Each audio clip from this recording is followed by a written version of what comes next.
Salamat po sa pakiusap natin sa Meralco kung saan dito yan sa Quezon City. Sila po ay Elcor yan. Sila po ang tumulong sa akin kasi nangangamba po ako na ang puno ng manggang ito ay maging damage dito sa mga kuryenteng narito kung saan ay minsan na pong nagkaroon ng sunog sa lugar na ito. Yan. At syempre nag-aalala rin po tayo na magkaroon ng sunog kaya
dadaan kayo dito.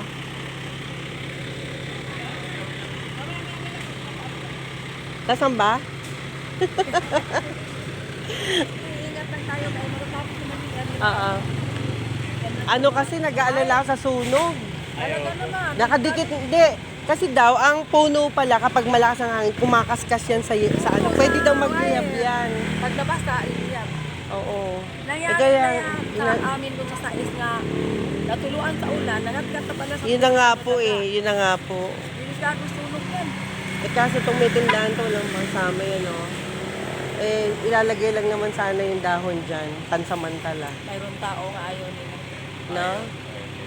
Mayroon Kaya tao nga na po nalulungkot ako kasi yung ginagawa ko din naman sa sarili ko para sa lahat, di ba? Pangkalahatan niyang ginagawa mo na yan. Kaso lang, hayaan mo sila ni pagbigyan. Ngayon po nag-report.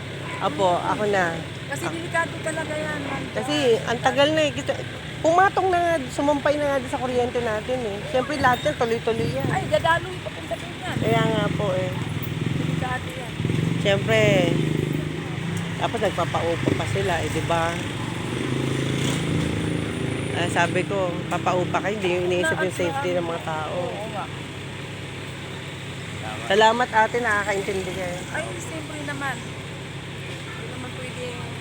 Ako naman hindi na nga ako naglalabas kasi yung mga tao rito parang lahat pera lang na iisip. Agad nila. Magmingi ka ng favor, pera. Hingi ka ng pera. Galaw pera. Wala pa kisama. Hiningi nga nila ate yung kahoy. Yung kahoy, nagpalit ako ng yero Siyempre matitindi. Hiningi nila yung kahoy. Pagkatapos nagpadala ng taga-kuha, pinabayaran sa akin. Maklase din Oh? Oo, sabi ko, buti pa sa iba kong dala ibinigay. Binigay ko ng libre. Kasi ikaw pa Libre yun. na nga, ikaw pa yung nagbabayad. Ano ba Oo. yan? Nabaliktad na po. Binigay na nga lang. Ate, ganito dito. Sabi Hayaan ko, mo na lang ibang sila. klase. Pinagpasuggest ko na lang. Nagulat lang ako pala magbabayad ng inutusan nila. Diyos ko. Binigay na nga lang. Mayroong taong ganito. Opo.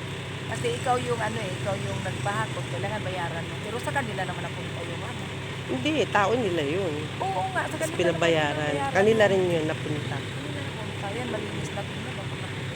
Dapat hanggang doon, tuloy mo rin masagad na doon. Oo nga Teka.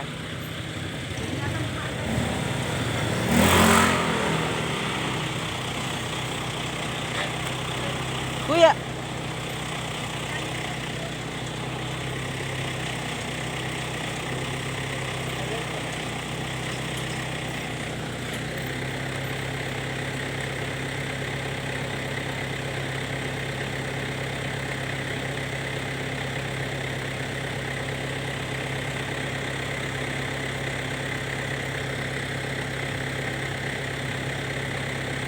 Kuya, kasama din yon yung nakapatong sa bubong? Oo. Nakakaya po dito. Pagliko lang. Kaya nakakaya po dito.